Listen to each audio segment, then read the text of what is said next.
بسم اللہ الرحمن الرحیم۔ السلام علیکم ورحمۃ اللہ۔ پیارے ناظرین کرام، حضرت صلی اللہ علیہ وآلہ وسلم کی والدہ محترمہ حضرت آمنہ رضی اللہ تعالی عنہما قریش کے قبیلہ بنی زہرہ کے سردار کی بیٹی تھیں۔ والد مکرم حضرت عبداللہ تجارت کر کے روزی کماتے تھے۔ شادی سے چند ماہ بعد ایک تجارتی سفر سے واپس آ رہے تھے کہ مدینہ منورہ میں آپ کا انتقال ہو گیا۔ حضرت آمنہ رضی اللہ تعالی عنہما مکہ تشریف لے آئیں، جہاں حضرت صلی اللہ علیہ وآلہ وسلم کی ولادت ہوئی۔ آپ کے دادا عبد المطلب نے خانہ کعبہ میں لے جا کر محمد صلی اللہ علیہ وآلہ وسلم نام رکھا، جو عرب والوں کے لیے بہت عجیب تھا۔ اس نام کے معنی ہیں تعریف کیا گیا۔ دادا کی نیت بھی یہی تھی کہ ان کے پوتے کی تعریف ساری دنیا میں ہو۔ تاریخ ولادت کے متعلق مورخوں میں اختلاف پایا جاتا ہے۔ یورپ کے ایک مشہور مورخ 20 اپریل 581 تحریر فرماتے ہیں، اور دور حاضرہ کے مورخین اس سے متفق ہیں۔ عرب میں اس وقت یہ دستور تھا کہ پیدائش کے بعد خود اپنے بچوں کو کسی دیہاتی دایا کے حوالے کر دیتے، جو انہیں لے جا کر گاؤں میں چلی جاتیں۔ اس طرح کھلی ہوا میں تندرست رہنے کے علاوہ بچوں میں اہل عرب کی حقیقی خصوصیات بھی پیدا ہو جاتیں، اور وہ خالص عربی زبان سیکھ جاتے۔ چنانچہ ولادت کے 6 ماہ بعد حضرت مصطفیٰ محمد صلی اللہ علیہ وآلہ وسلم قبیلہ بنی سعد کی ایک خاتون حلیمہ کے سپرد ہوئے۔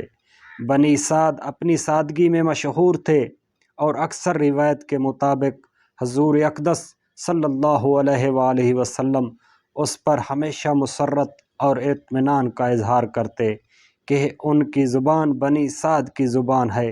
تقریباً 6 سال تک حلیمہ سعدیہ نے آپ کی پرورش کی۔ اس کے بعد لا کر والدہ کے حوالے کر دیا۔ حضرت عبداللہ کے انتقال کے بعد حضرت آمنہ ہر سال ان کی قبر کی زیارت کو مدینہ میں تشریف لے جایا کرتیں۔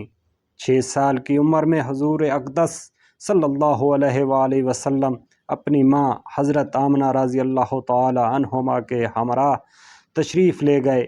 واپسی پر حضرت آمنہ بیمار ہو گئیں اور ابوا کے مقام پر انتقال فرما گئیں۔ آپ کے والد گرامی حضرت عبداللہ پیدائش سے پہلے ہی چل بسے تھے۔ کچھ سال کی عمر میں والدہ کا سایہ بھی سر سے اٹھ گیا۔ حضور اقدس صلی اللہ علیہ وآلہ وسلم کے دادا عبد المطلب کو شروع ہی سے آپ کے ساتھ بہت محبت تھی۔ ماں حضرت آمنہ کے انتقال کے بعد دادا حضرت عبد المطلب نے آپ صلی اللہ علیہ وآلہ وسلم کو اپنی سرپرستی میں لے لیا اور نہایت شفقت سے پرورش کرنے لگے۔ لیکن 2 سال بعد حضرت عبد المطلب رحلت فرما گئے، اور انتقال سے پہلے حضور صلی اللہ علیہ وآلہ وسلم کو ان کے حقیقی چچا ابو طالب کے حوالے کر گئے۔ چچا نے یتیم بھتیجے کی پرورش باپ کی طرح کی، بلکہ حضور اقدس صلی اللہ علیہ وآلہ وسلم کو اپنی اولاد سے بھی زیادہ عزیز رکھا۔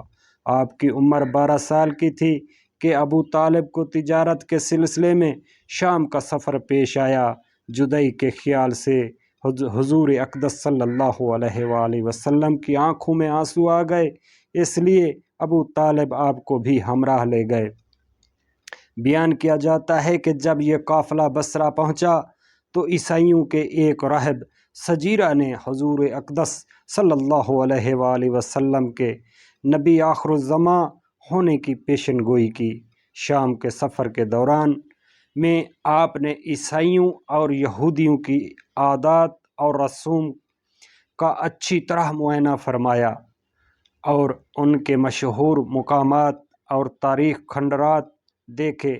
15 برس کی عمر میں حضور اقدس صلی اللہ علیہ وآلہ وسلم نے ایک جنگ میں حصہ لیا، جسے حرب فجار کہہ سکتے ہیں، اس لیے یہ لڑائی ایام الحرام میں ہوئی تھی، جن میں لڑنا منع ہے۔ قریش اور بنی قیس کا آپس میں مقابلہ تھا، اور اگرچہ قریش سچائی پر تھے تاہم حضور اقدس صلی اللہ علیہ وآلہ وسلم نے کشت و خون میں حصہ نہیں لیا۔